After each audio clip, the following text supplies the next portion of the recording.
John Dramani Mahama has strongly condemned the killing of a soldier in Boko, emphasizing that the military personnel are deployed to maintain peace and should not be harmed in conflict they are not involved in. Well, speaking during his thank you tour in the Upper East region, he also criticized the subsequent assault and abuse of residents following the soldier's death.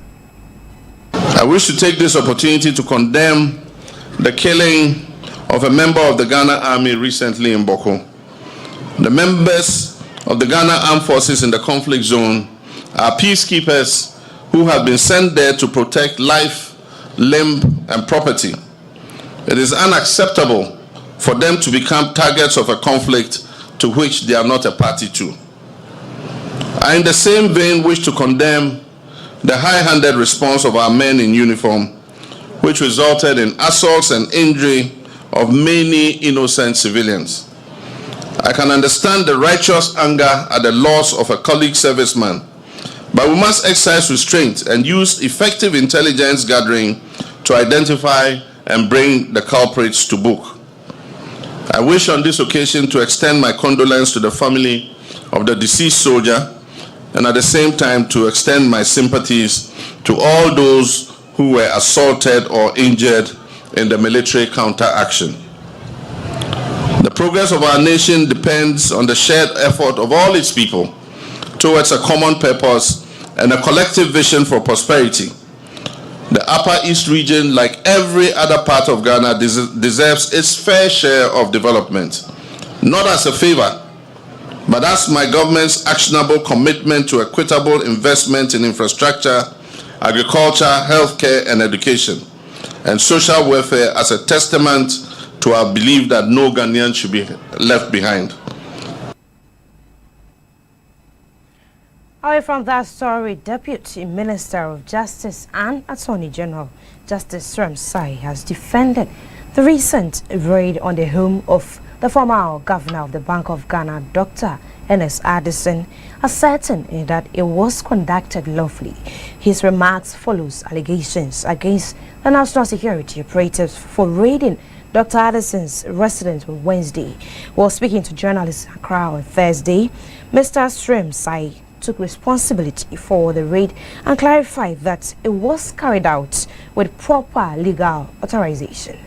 Concerns are on two sides. There are a group of people who believe that the AG is actually being slow, and there's another group of people who are of the view that the AG is being aggressive. I mean, last night there were some searches conducted in some homes, and the views are divided. But I would like to assure the public that we are, as much as we can, pursuing persons who are believed or are suspected to have looted, state assets, being money or other properties. We are committed, and work is going on day and night for that to be done. Most importantly, we are also doing so within the framework of rule of law, because as you may know, there have been instances in the past where persons who are suspected have been treated, have been arrested in manners that don't comply with the rule of law, where violation of human rights and other laws have been broken just because people are suspected. We've also witnessed instances where people have been put on trial for years without any evidence and without any conviction, without any trial, and they wake up, go to court, and they are just spending money on lawyers.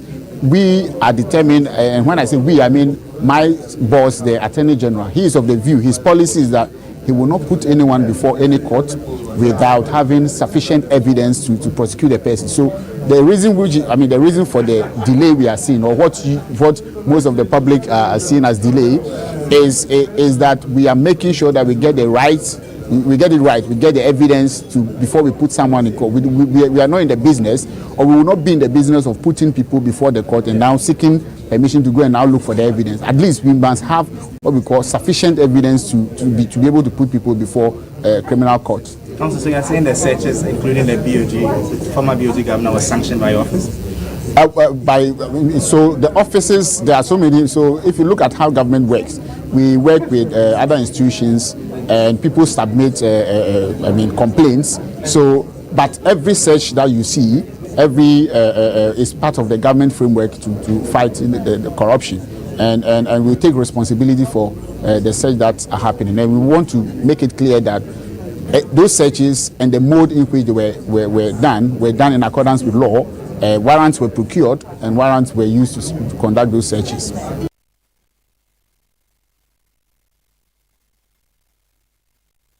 Has accused the national security operatives for stealing money and pieces of jewelry during a raid on the home of the former governor of the Bank of Ghana, Dr. Ernest Addison. Well, according to the minority leader, Alexander Afeoma-Akin, the operative took an amount of 10,000 Ghana cedis and jewelry belonging to Mr. Addison's wife.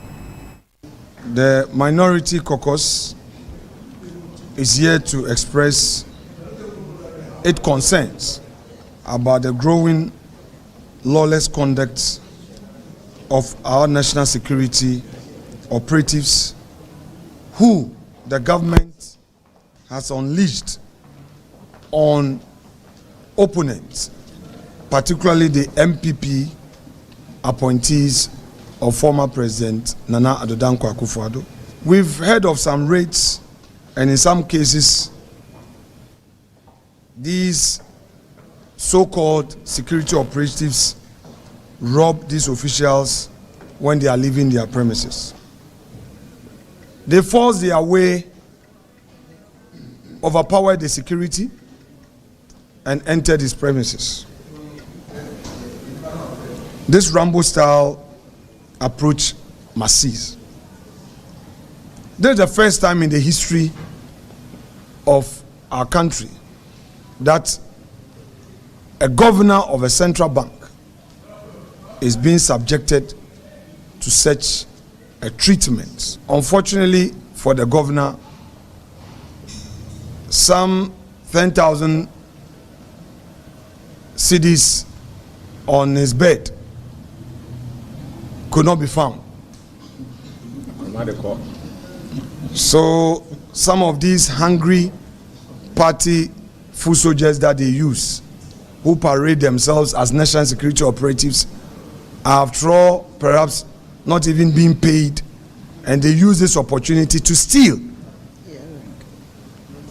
The governor's wife's earrings and necklaces were also not traced. They couldn't be found. In other words, those operatives stole.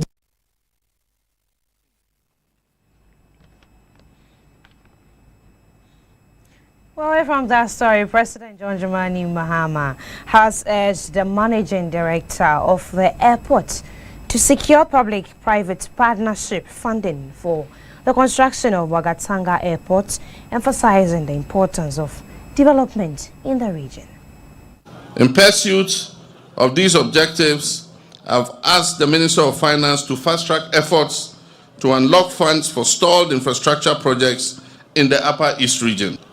We will also commence the resurfacing of the Tamale-Bolgatanga-Paga Road, which is currently in a very poor condition. On the controversial Paul Lugu multi-purpose dam, the president says it will be constructed under the big push agenda of his government. I've also asked the managing director of the Ghana Airports Company to commence the sourcing of funding for the construction of the Upper East Regional Airport. We intend to do this under a PPP model in conjunction with the gold mining companies in this region, since this will allow them also to airlift their gold bullion safely to Accra directly from the Upper East region. And the Ministry of Lands and Natural Resources has revoked all mining licenses issued after the December 7th general elections, well, as part of efforts to combat illegal mining, popularly known as Galamsey. Speaking at a press briefing on the ministry's policies and programs, the sector minister Emmanuel Amakufibwa also disclosed that out of seven out of the 9 forest reserves affected by illegal mining have been successfully reclaimed. We are going full steam ahead to revoke all licenses based on the findings. All licenses, small-scale licenses that were issued from December 7th is hereby revoked. whether you have EPA licenses, because the finding is very clear. Those licenses from December 7 were rushed, the due processes were not followed, and the right things.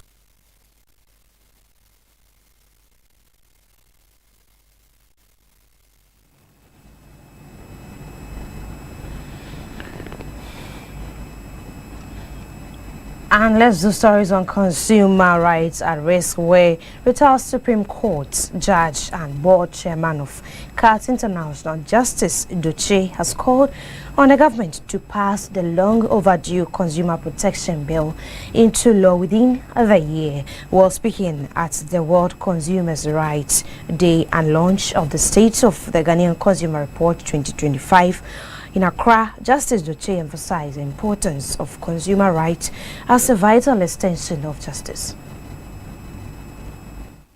Is that we are all consumers of each other's products or services.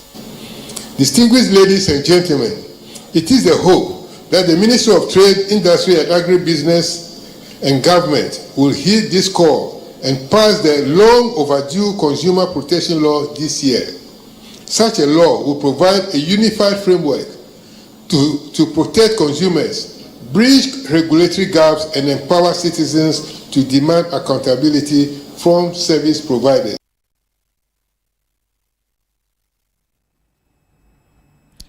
Well, Chief Executive Officer of the Youth Employment Agency, Malik Bazanteli, has lauded the government initiative, the Work Abroad program, and aimed at providing employment opportunities abroad for skilled workers. Well, the initiative led by the Youth Employment Agencies in collaboration with the Ministry of Labour, Jobs and Employment, together with the Ghanaian European Centre and European Labour institutions.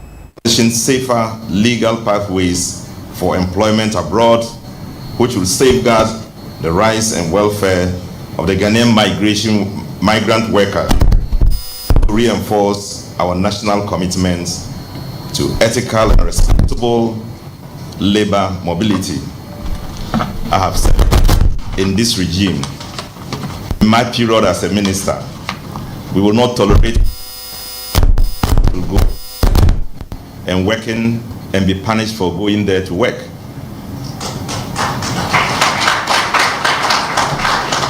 We want to see absolute respect for the Ghanaian industry, the Ghanaian person, the Ghanaian youth who goes out there to explore the world and to commit himself to the welfare of the country they are working.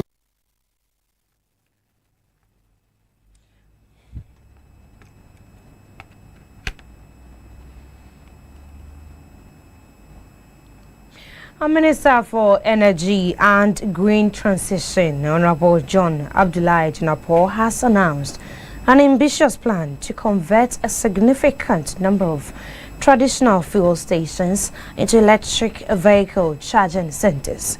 Well, this move, according to him, forms part of the government's broader strategy for the facilitation of Ghana's transition to clean energy and reduce the country's dependence on fossil fuels.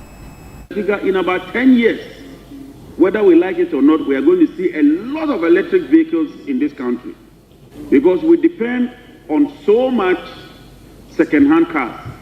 But our European counterparts, our American counterparts, they are moving towards EV vehicles. And so we want to be ahead of the curve. And so, Mr. Speaker, what we are going to do is to convert most of our filling stations and take some space and put in place charging stations. And today, with technology, in just 5 minutes to 10 minutes, you can charge your car and continue to move. We are also going to deploy, you don't know, BYD, the Chinese company, has come up with a new technology. That new technology, in 5 minutes, your car is fully charged. I am the Minister of Energy and Green Transition. And so when I speak on authority. I'm not a businessman. I'm a minister.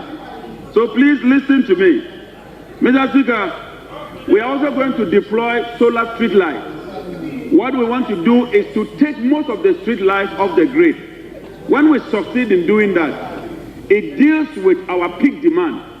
because the peak demand is always in the night.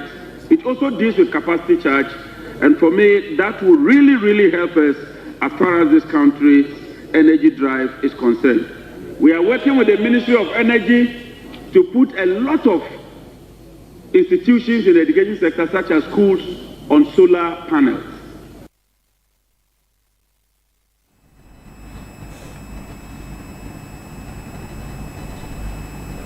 Right, that's a good initiative there. Away from that, West Africa's largest salt production firm, Electrochem Ghana, has disclosed that the decision by the government to dissolve the board of the Securities and Exchange Commission has stalled its processes to list on the Ghana Stock Exchange, while briefing the management of the Minerals Income and Investment Fund during a tour to the production site in Ada here in the Greater Accra region. The group chief executive of Electrochem Ghana Limited disclosed that the company is ready and awaiting the composition of the new SEC board to finalize the project. It's not the only equity organization that I'm paying a visit to. I'm intend to pay visits to all the companies that we have equities in. And seeing this is a national project, they have been able to utilize the funds, but there is more discussions that we have undertaken behind closed doors for them to be able to be listed on the stock exchange, for them to be able to start generating dividends for the government. And we want to intensify our royalty collections for not just Electrochem, but for all the other companies that we have stake and mineral companies that are in this country. Let's do some health-related stories where more than 3,000 suspected cholera cases have been reported in the central region, with 260 confirmed. But so far, 19 people have died from the disease. This was revealed by the regional director of the health service, Dr. Agnes Shamanani, during the region's annual health sector performance review held in Cape Coast. Well, she also mentioned that 4 health workers were infected during the outbreak later in 2024. And these outbreaks have placed a significant burden on our public health system. In the area of cholera, the total number of suspected cases as of yesterday stands at 3,028, with 260 confirmed cases. Additionally, 4 healthcare workers were infected, and these health workers, it happened during is the cause of treating preventable diseases such as cholera, which is due to poor sanitation. And we go around our communities, sanitation. Away from health, Ghana has been ranked 125th out of 147 countries in the 2025 World Happiness Report, reflecting a decline in overall happiness based on various indicators. While in the previous 2024 ranking, Ghana placed 120th out of 143 countries, meaning that the country has dropped 5 places in the global